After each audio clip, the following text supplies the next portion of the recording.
नमस्कार. आज आपण इथे बनवणार आहोत मेथीचे लाडू. तर हे मेथीचे लाडू बनवताना आपण इथे मेथीदाणा पावडर करून दुधामध्ये तुपामध्ये भिजत न घालता अगदी डायरेक्ट सोप्या पद्धतीनं मेथीचे लाडू कसे बनवायचे, त्याचबरोबर खोबरंही न किसता अगदी सोप्या पद्धतीनं हे लाडू आपण बनवणार आहोत. कारण इथं तुम्ही जरी नवशिके जरी असला तरी पहिल्या प्रयत्नामध्ये सुद्धा तुमचे लाडू अगदी परफेक्ट जमणारच आहेत. चला आपण रेसिपीला सुरुवात करूया. आणि त्याच्याकरता आपल्याला 100 ग्रॅम मेथीदाणा लागणार आहे, 250 ग्रॅम कणिक म्हणजे गव्हाचं पीठ, 250 ग्रॅम आपण इथे खारीक पावडर घेतलेली आहे. इथं तुम्ही रेडीमेड खारीक पावडर घेऊ शकता किंवा मग खारीक फोडून भाजून त्याची पावडर करून घेऊ शकतो. इथं आपण 350 ग्रॅम सुकं खोबरं, 75 ग्रॅम काजू, 75 ग्रॅम बदाम आणि थोडेसे सुंठ, जायफळ, वेलदोडा लागणार आहे. त्याचबरोबर 250 ग्रॅम आपल्याला तूप लागणार आहे, 1 टेबलस्पून खसखस आणि 150 ग्रॅम आपल्याला इथं डिंक लागणार आहे. त्याचबरोबर 750 ग्रॅम आपण इथे सेंद्रिय गूळ घेतलेला आहे. आता पूर्वतयारी करताना आपल्याला सुरुवातीला थोडेसे काजू बदाम पण आपल्याला तळून घ्यायचे आहेत, खोबऱ्याचे काप करून घ्यायचे. पण त्याच्या अगोदर आपल्याला मेथी दाणा जो असतो तो थोडासा भाजून घ्यायचा, त्याच्यामुळे बऱ्यापैकी कडूपणा त्याच्यामधला कमी होतो. त्याचबरोबर मेथीदाणा भाजल्यामुळे लाडू जास्त खाताना चिकट लागत नाही, त्याच्यामुळे मेथीदाणा अगदी मीडियम गॅसवर आपण व्यवस्थित असा भाजून घ्यायचा आहे. आता मेथीदाणा व्यवस्थित असा थंड करायला आपण ठेवायचा आहे. मेथी थंड होईपर्यंत आपण इथं खोबऱ्याचे काप करून घेऊया. तर खोबरं किसताना एवढा हात दुखवून घेण्यापेक्षा तुम्ही अशा पद्धतीने खोबऱ्याचे काप करा आणि मिक्सरवर त्याची पावडर करून घ्या. तर खोबरं पावडर करताना थोडंच मिक्सरच्या भांड्यामध्ये टाकून ह्याची पावडर करून घ्यायची. तर किसलेल्या खोबऱ्यापेक्षा अशी खोबऱ्याची पावडर करून घेतली ना की ते लाडू अगदी मऊ छान राहतात, म्हणजे अगदी दाताखाली किस वगैरे अजिबात येत नाही आहे.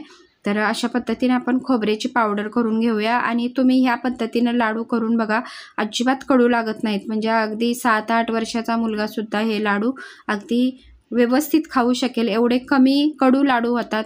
आपण इथं 1 किलो जर लाडूचं प्रमाण घ्यायचं असेल तर 50 ग्रॅम मेथी वापरू शकतो.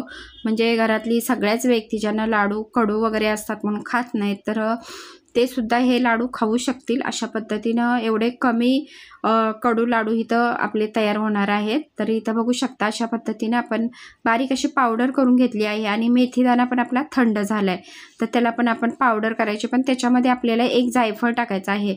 2 किलो लाडू आपले तयार होणार आहेत, त्याच्याकरता 1 मोठं जायफळ घ्यायचं, असं अडकीत त्यांनी तोडून घ्यायचं. आणि ह्या मेथीदाण्याबरोबरच ह्याला जर बारीक केलं तर सेपरेट त्याला बारीक करायची गरज लागणार नाही आहे. तर वेलदोडा पण आपण ह्याच्यामध्ये चांगले 10-15 वेलदोडे पण घ्यायचे आहेत. सुंठीचा तुकडा पण 1 इंच घेतला आहे. तर ह्या लाडूमध्ये सुंठ, जायफळ, खसखस वगैरे खूप छान अशी चव लागते. तर इथं तुम्ही ह्या लाडूमध्ये थोडेसे तीळ पण भाजू घालू शकता किंवा मग ह्याच्यामध्ये तुम्ही हळीव पण घालू शकता. 50-50 ग्रॅम तुम्ही ह्याच्यामध्ये ह्या वस्तू वापरू शकता. तर आता बघू शकता आपली इथं व्यवस्थित असं पावडर करून झालेली आहे. थोडीशी वेलदोड्याचे टरफलं असतील तर ते आपण चाळून घेऊ शकतो. आणि आता आपण भाजायचे आहे खसखस. तर कढई चांगली गरम करून घ्यायची आणि त्याच्यामध्ये आपल्याला खसखस भाजायची आहे. तर खसखस भाजायला जास्त काही वेळ लागत नाही, अगदी 10 ते 15 सेकंद लागतात. पटकन अशी खसखस आपली भाजून होते. आता आपण खसखस काढून घ्यायची आहे आणि त्याच कढईमध्ये आता आपण जे बारीक पावडर करून घेतली आहे खोबऱ्याची, ते खोबरं आपण आता व्यवस्थित असं सोनेरी रंग होईपर्यंत मीडियम गॅसवर छान असं भाजून घ्यायचं आहे. तर बघू शकता अशा पद्धतीने आपण इथं खोबरं आता काढून घेऊया. आणि नंतर आपण ह्याच्यामध्ये जवस मी तुम्हाला सांगायचं विसरले होते. तर इथं आपण 50 ग्रॅम जवस घेतलेले आहेत, म्हणजेच फ्लॅक्सीड. तर ह्या लाडूमध्ये थोडेसे आपण असे जवस पण घालायचे. तर जे लोक नॉनव्हेज वगैरे खात नाहीत त्यांच्यासाठी जवस खूप फायदेशीर, म्हणजे जवसामध्ये omega-3 ॲसिड असते, त्याच्यामुळे लाडूमध्ये नक्कीच जवस घाला. जवस खूप चांगलं असतं पोटासाठी, केसांसाठी, स्किनसाठी. आणि जवस चांगले तडतडले की आपण त्यात काढून घ्यायचं आहे आणि नंतर त्याच कढईमध्ये आता 2-3 चमचे तूप घालायचं आणि अगदी मीडियम गॅसवरच आपल्याला हे काजू बदाम आपल्याला थोडेसे फ्राय करून घ्यायचे, म्हणजे भाजून न घेता. तुपावर जर हे भाजले तर लाडूमध्ये असा क्रंची कुरकुरीत असे हे काजू बदाम लागतात, त्याच्यामुळे आपण असे व्यवस्थित तुपावर सोनेरी रंग येईपर्यंत तळून घ्यायचे आहेत. आणि आता आपल्याला लगेचच बदाम तळून घ्यायचे आहे, तर उरलेल्या तुपामध्ये आपण आता बदाम तळून घेऊया. तर बदाम चांगले फुलेपर्यंत बदाम मिडियम गॅसवर तळून घ्यायचे. तर इथं तुम्ही काजू बदामचे तुकडे करून असे ते पण तळून घेऊ शकता, पण मेथीच्या लाडूमध्ये मऊसूद असा लाडू तयार होण्यासाठी आपल्याला मिक्सरच्या भांड्यामध्ये ह्याला जाडसर असं बारीक करून घ्यायचं आहे, म्हणजे लाडू छान असा बाइंड पण होतो आणि चव सगळ्या लाडूला एकसारखी लागते. आपण जसं ड्रायफ्रूटच्या लाडूमध्ये जाडे भरडे असे ड्रायफ्रूट टाकतो, ते दिसण्यासाठी पण ह्या लाडूमध्ये ना अशी पावडर करून घ्यायची, लाडू छान लागतात. आता आपण हे काढून घेऊया आणि आता त्याच तुपामध्ये आपण खारीक पावडर पण भाजून घ्यायची आहे. तर ह्या लाडूमधलं प्रत्येक जिन्नस आहे ते अगदी व्यवस्थित असं भाजून घ्यायचं, म्हणजे लाडू अगदी 2 ते 2.5 महिने व्यवस्थित राहतो, म्हणजे तो खराब वगैरे होत नाही. आपण खोबरं पण बघू शकता किती सोनेरी रंगावर भाजला आहे, त्याच्यामुळे त्या खोबऱ्याला पण अजिबात वास लागत नाही. छान असं खोबरं, म्हणजे लाडू संपेपर्यंत त्या लाडूला अजिबात खोबऱ्याचा खवट वगैरे असा वास येत नाही. तर बघू शकता इथे आपण खारीक पावडर पण छान अशी भाजून गुठळ्या मोडून घेतलेली आहे. आता ती काढायची आणि आता त्याच कढईमध्ये आपण तूप घालायचं आहे. आता आपल्याला बाकीची तयारी पण करायची आहे.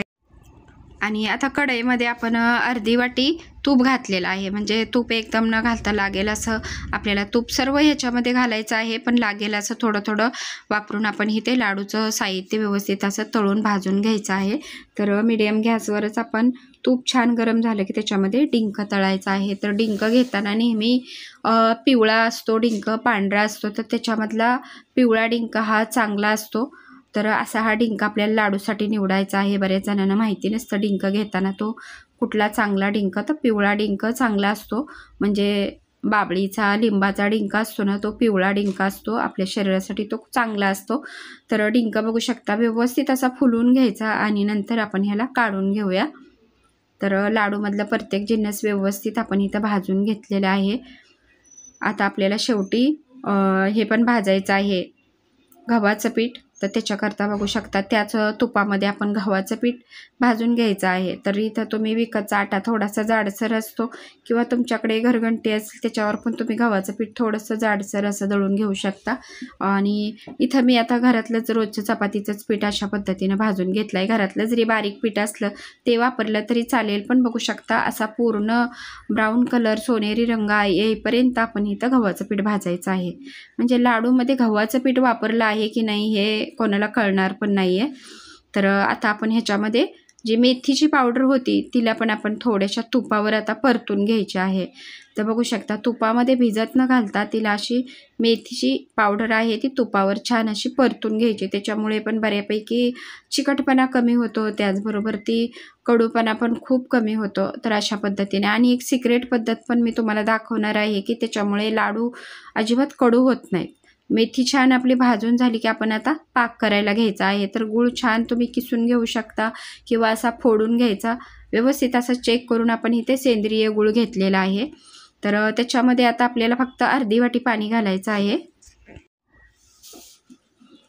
आणि गॅस मिडियम ठेवूनच आपल्याला सुरुवातीला गूळ व्यवस्थित असा वितळून घ्यायचा आहे. आणि आपला आता पाक तयार होतोय तोवर आपण इथे बघू शकता अशा पद्धतीनं काजू आणि बदामची भरड करून घेतली आहे आणि लगेच आपल्याला इथे डिंकाची पण पावडर करून घ्यायची आहे. तर अर्धा डिंक तुम्ही तसं ठेवू शकता ना, अर्ध्याची पावडर करून ह्याच्यामध्ये घातली तरी चालेल, पण माझ्याकडे जरा डिंकाचे खडे खूपच मोठे होते आणि तेवढा वेळ पण नव्हता बारीक करायला, त्याच्यामुळे मी डिंक डायरेक्ट तळून घेतला आणि त्याची पावडर करून घातली ह्याच्यामध्ये. आणि आता सर्व आपण बघू शकता इथं डिंक वगैरे मेथीदाणा व्यवस्थित असा भाजून घेतलेला आहे, तळून घेतलेला आहे. तर आता इथे आपला पाक छान असा तयार होतोय, म्हणजे आपल्याला पाक आता इथे अगदी कडक करायचा नाही, एकतारी पाक आपण जसं शेवच्या लाडूला पाक करतो त्या पद्धतीनं आपण इथे पाक बनवायचा आहे. तर चांगला उकळून असा पाक घ्यायचा आहे आणि गूळ घेतानाच मी व्यवस्थित असं चेक करून घेतलं आहे कुठे खडा कचरा आहे का, त्याच्यामध्ये चुरट्या वगैरे ऊसाच्या असतात, त्याच्यामुळे गूळ व्यवस्थित चेक करून घ्यायचा. आणि जरी आपल्याला तसं वाटलं तरी थोडंसं आपण गाळणीनं पण गाळून घ्यायचं आहे. तर आता बघू शकता अजून तार येत नाही आहे, थोडासा आता बनण्याच्या तयारीत आहे पाक. पूर्ण एक तार आल्यानंतरच आपल्याला गॅस बंद करायचा आहे आणि नंतरच आपल्याला ह्याच्यामध्ये बाकीचं साहित्य घालायचं आहे. तर एक सिक्रेट पद्धत मी तुम्हाला दाखवणार आहे. आणि बघू शकता आता एक तार पाकाची येऊ लागली, अशी तार आली पाहिजे अशा पद्धतीचा आपल्याला इथे लाडूसाठी पाक लागणार आहे. अगदी परफेक्ट अशी तार यायला लागली आहे. जास्त पुढं पाक गेला तर लाडू मग खूप कडक होतात किंवा मग वळताना ते मिश्रण अगदी कोरडं होतं. तर अशा वेळेस थोडंसं गरम करा किंवा त्याच्यामध्ये आणखी थोडंसं तूप घाला, मग तुमचे लाडू वळतील. जर पाक बिघडला तर असं आपल्याला करायचं आहे. आता गाळणीने आपण काय करायचं, असं थोडासा पाकातून गाळणी अशी फिरवून घ्यायची, म्हणजे कुठे खडे वगैरे आहेत का बघून घ्यायचे आहेत. तर अगदी व्यवस्थित असा आपण स्वच्छ करून घेतला आहे पाक. नंतर आपण त्याच्यामध्ये आता ही मेथी जी आहे ती तुपात आपण भाजून घेतलेली होती, ती गुळामध्ये छान अशी व्यवस्थित मिक्स करून घ्यायची आहे. त्याच्यामुळे लाडू अजिबात कडू होत नाहीत. तर गॅस आपण बंद केलेला आहे. गरम गरम जर पाकामध्ये तुम्ही अशी ही तुपामध्ये भाजलेली मेथी पावडर जर घातली ह्याच्यामध्ये, तर लाडू अगदी म्हणजे कमी असे कडू होतात, अजिबात कडू होत नाहीत, जास्त कडू होत नाहीत. मेथीचे आहे त्याच्यामुळे थोडे तरी कडू पाहिजेतच. मेथीची पूर्ण चव ह्या लाडूला लागते. आणि व्यवस्थित असं मिक्स झालं की आपण जे मिश्रण आहे मिक्स करून ठेवलेलं, खारीक, खोबरं, काजू बदाम, गव्हाचं पीठ, व्यवस्थित असं ह्याच्यामध्ये आता मिक्स करायचं आहे. आणि आता बघू शकता इथं आपला पाक गरम गरम आहे, तोवरच आपण हे पटापट असं मिक्स करून घ्यायचं आहे. आणि हे मिश्रण थंड झालं तरी अजिबात ते कडक वगैरे होत नाही, असा परफेक्ट असा आपला इथं पाक तयार झालेला आहे. आता कढई आपण खाली उतरून व्यवस्थित असं ह्याला परातीमध्ये काढून घ्यायचं आहे, बघू शकता. आणि हाताने अगदी एकसारखं सर्व मिश्रण आपण ह्याच्यामध्ये एकसारखं करून घ्यायचं आहे. म्हणजे व्यवस्थित असं दोन्ही हाताने चोळून मिश्रण एकसारखं करून घ्यायचं आहे आणि लाडू वळायचा आहे. आणि बघू शकता अगदी मस्त परफेक्ट असा आपला इथे लाडू छान असा वळतोय आणि त्याच्यातून तूप पण बाहेर येते, म्हणजे आपलं व्यवस्थित तूप वगैरे पडलेलं आहे. म्हणजे 2 किलोचे लाडू करायचे असतील तर पाव किलो आपल्याला इथे तूप लागणारच आहे. तर अशा पद्धतीने आपण आता सर्व लाडू वळून घेऊया. आणि बघू शकता एका हाताने आपण लाडू वळू शकतो. एकटेच असाल तर अगदी दोन्ही हाताने सुद्धा असे पटपट लाडू आपण इथं वळून घ्यायचे आहेत. आणि अगदी बघू शकता हाताला सुद्धा कुठेही मिश्रण चिकटत नाही आहे, म्हणजे अगदी परफेक्ट असं आपलं लाडूचे मिश्रण तयार झालेले आहे. अशा पद्धतीने आपण 2 किलो लाडू इथं वळून तयार केलेले आहेत. बघू शकता मस्त असे लाडू आपले तयार झालेले आहेत. तुम्ही देखील ही रेसिपी नक्की ट्राय करा आणि थंडीच्या दिवसामध्ये आपल्या घरातल्या सगळ्यांना असे हे लाडू खायला घाला. रेसिपी कशी वाटली, व्हिडिओ आवडल्यास व्हिडिओला लाईक, शेअर आणि सबस्क्राईब. व्हिडिओ शेवटपर्यंत पाहिल्याबद्दल धन्यवाद.